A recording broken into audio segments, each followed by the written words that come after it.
inventions of the modern times because people were fascinated to listen to their voices being played, as well as music being recorded and played. And so almost everybody wanted to have a tape recorder player.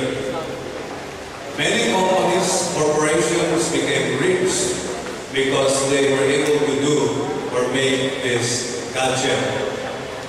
Unfortunately, when the compact disc player and recorder was invented, the tape recorder and player started its gradual but sure journey to the garbage can.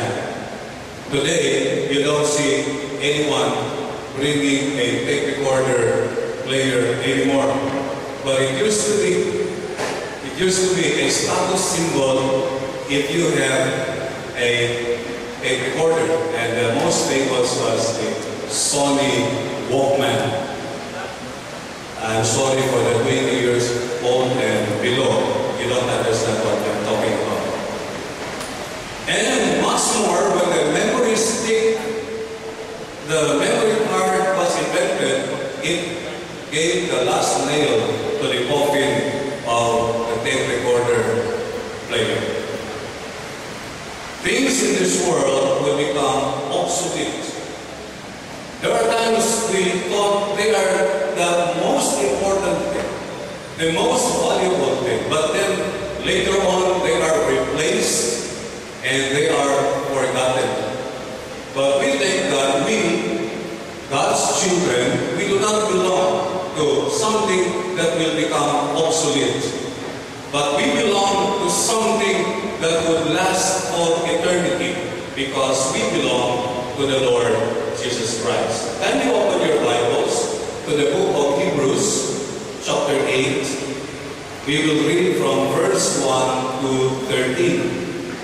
Hebrews chapter 8, 1 to 13. The point of what we are saying is this.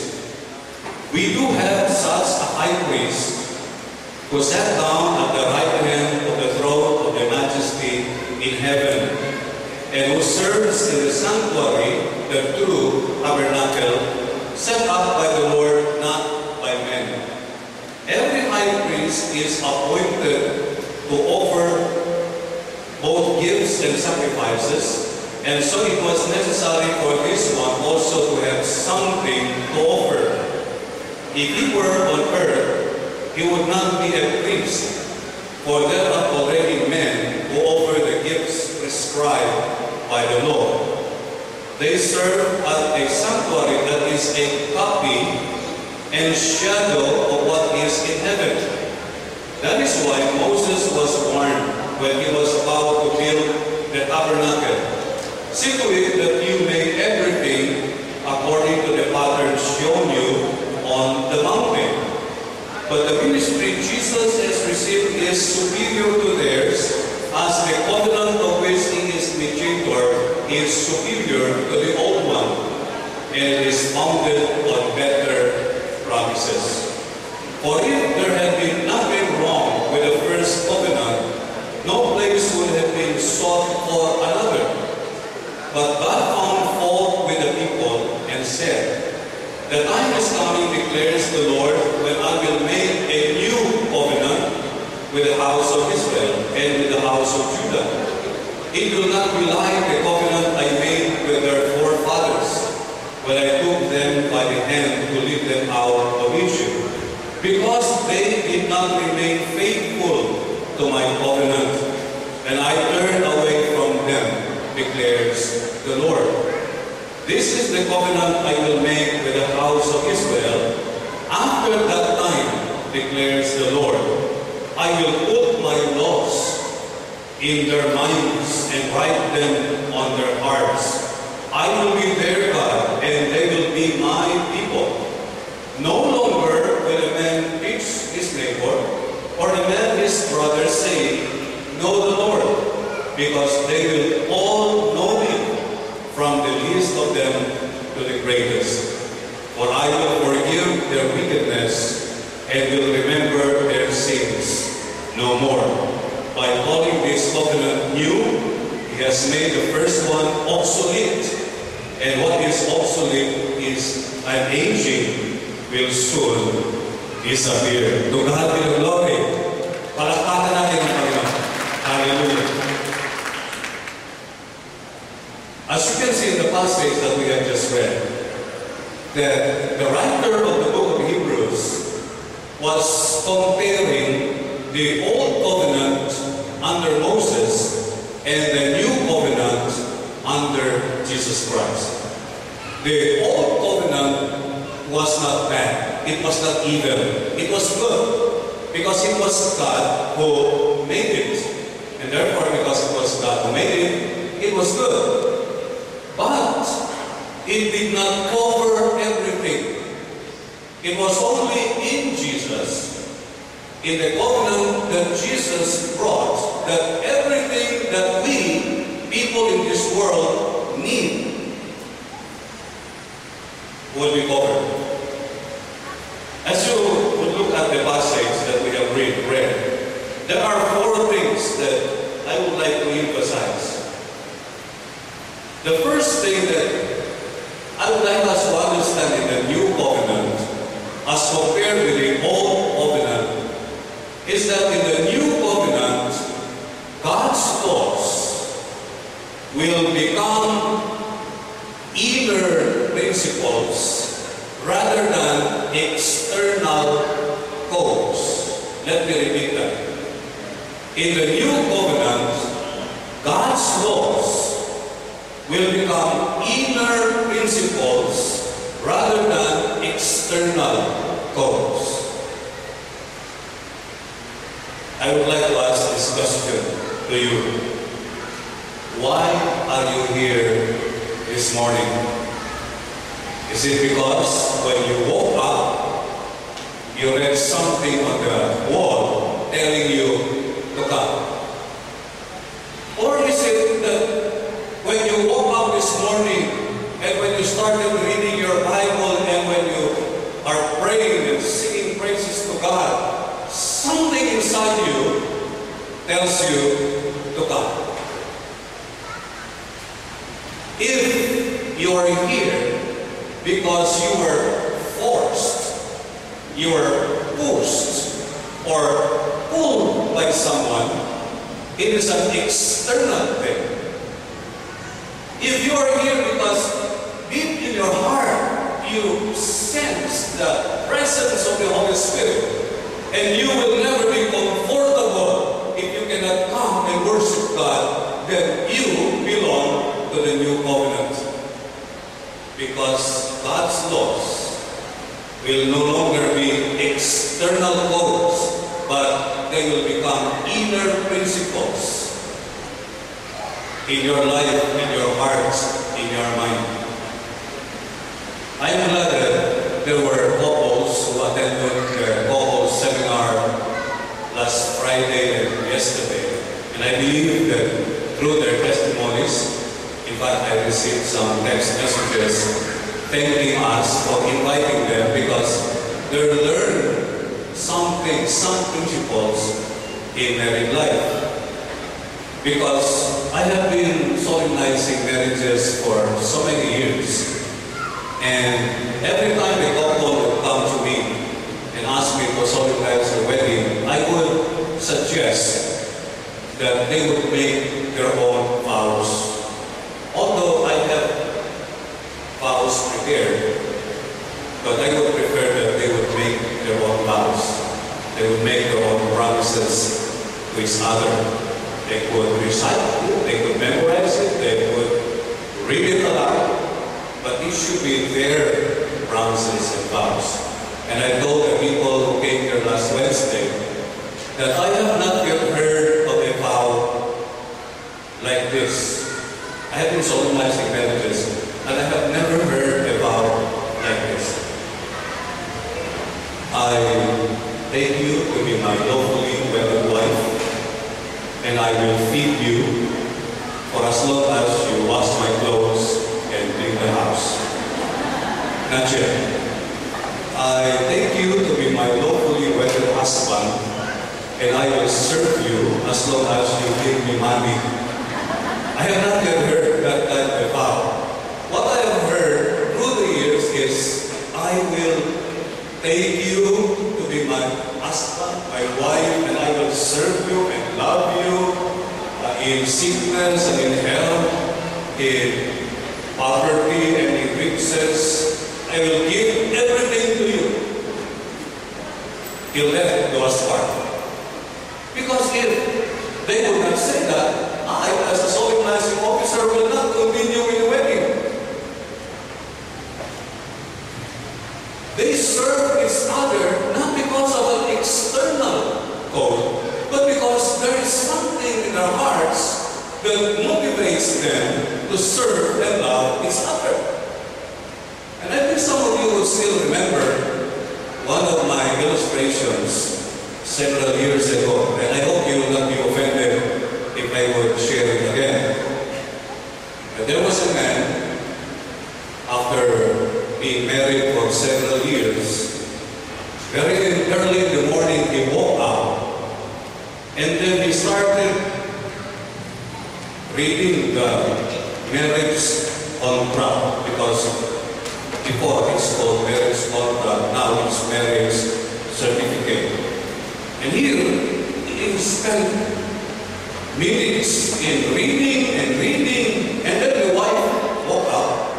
And the wife looked at him and said, "What are you doing?" He didn't say anything, just continued reading. And the wife noticed that he was reading the marriage contract. And the wife said, "Why are you reading our marriage contract? It is not our wedding anniversary." And he replied, "I have been reading this paper for a few minutes now, but I have not seen the expiration date. This is probably the only contract that has no expiration." When your marriage is dependent only on a piece of paper, you are in big trouble. Your marriage should be dependent on the love that God has granted to you for each other. And that is also true in the new covenant. We do things, we sacrifice, we worship God. We do not do evil things against our neighbor, not because of an external code, but because there's something in our hearts that tells us that this is the right thing to do. So in the new covenant, God's laws will become inner principles rather than external codes. So I hope that you are here, and you will continue to be here because God has already planted His laws in your hearts. The second thing I noticed about the new covenant, which was not in the old covenant, was the close, intimate fellowship between God and His people. It says here, "I will be their God, and they will be my people." And this is the difference between the old covenant and the new covenant. In the old covenant, people adhere to certain rituals, certain ceremonies, thinking that that would make the relationship with God right. But in the new covenant, people come because they have already a good relationship with God. And I presented to the church ministry team that everything that we do in this church should make people closer to God, not closer to us. Because whether you like it or not, people, systems will come and go. But the relationship between the person and his God will remain forever. He will be, God will be his God, and these people will be God's people. And I believe this is what I would like to see in every church in Campo, and most particularly here in Canila. Because as I go around the Alliance churches, I notice, and I mentioned this before already, that we have developed a culture wherein unconsciously we are practicing it. When before the service, people would stay outside. And when you ask them, why are you not coming to the church? And the answer is, wala pang tao. Wala pang tao. Alam mo, is it people you're interested in coming to church? Or is it God? Are you here because Jesus is here? Or are you here because someone else is here? Or perhaps you are here because someone is not here. It's sad.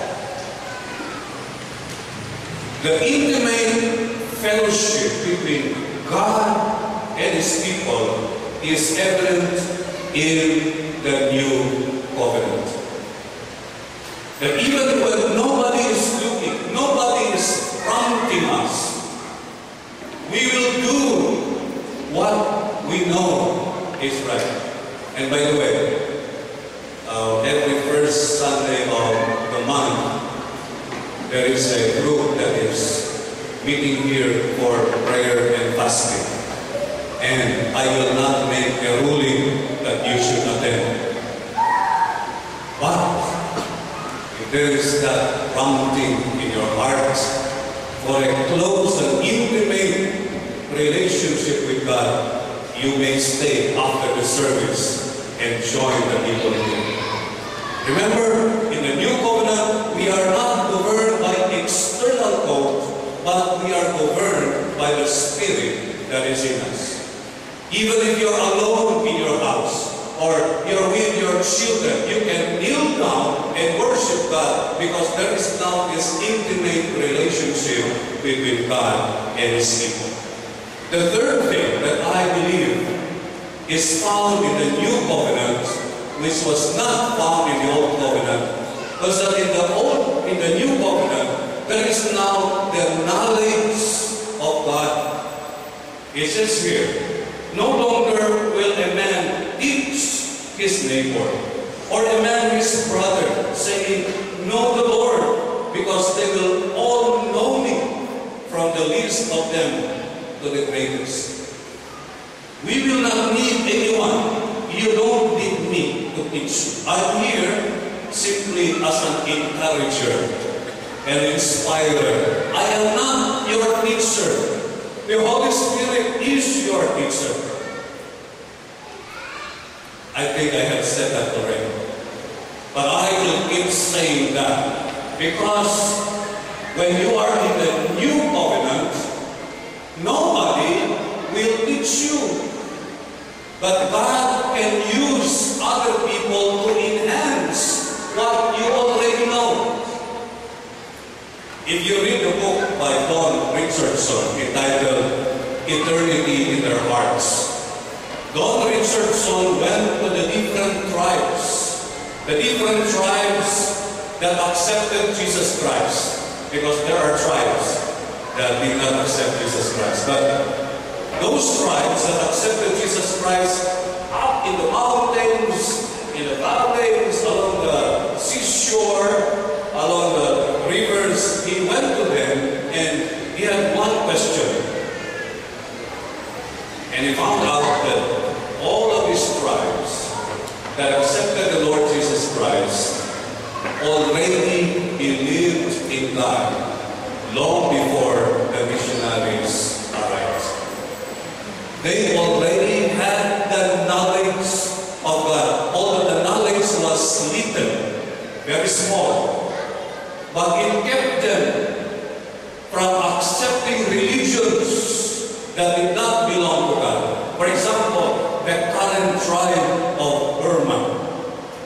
The Karen tribe of Burma rejected other religions for centuries until missionaries came and preached to them, and the entire tribe accepted the Lord Jesus Christ. It was not the first time they knew about God.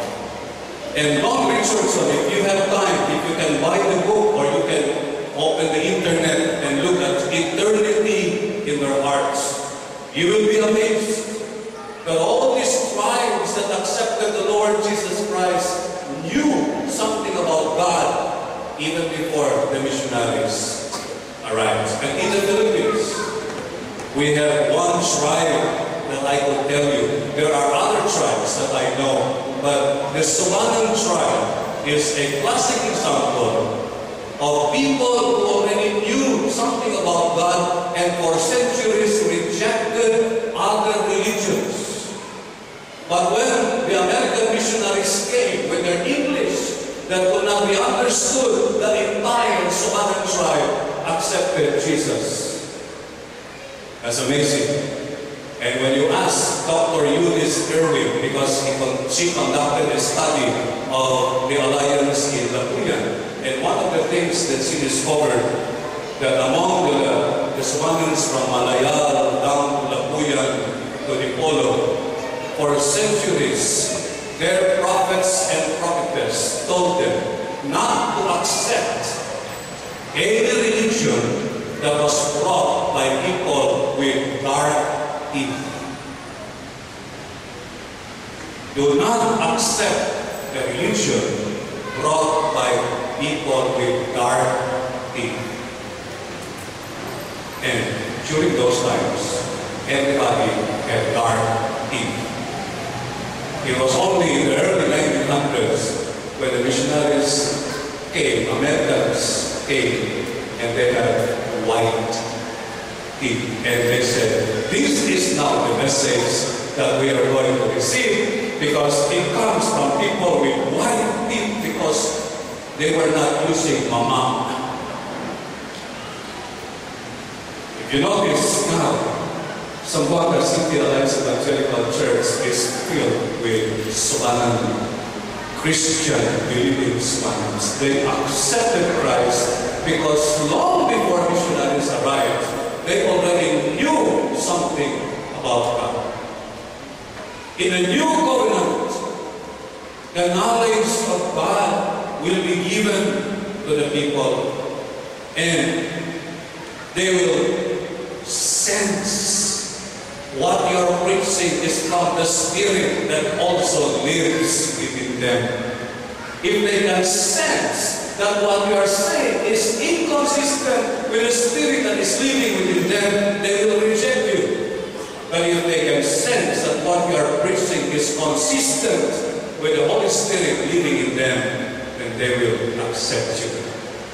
The fourth thing that I notice in the New Covenant is that forgiveness of sins is the eternal reality. Forgiveness of sins. In the Old Covenant, when a person comes to the tabernacle, to the temple, and offers sacrifices, he comes with sheep, goat, cattle, but there was no assurance of forgiveness. Because nobody in the Old Testament, prophets, kings, priests, would come to a person and say, your sins are forgiven. For those of you who have been reading your Bibles, please tell me, if you can find any passage in the Old Testament where a prophet, a priest, a king would assure a person that his sins are now forgiven. I have not seen one.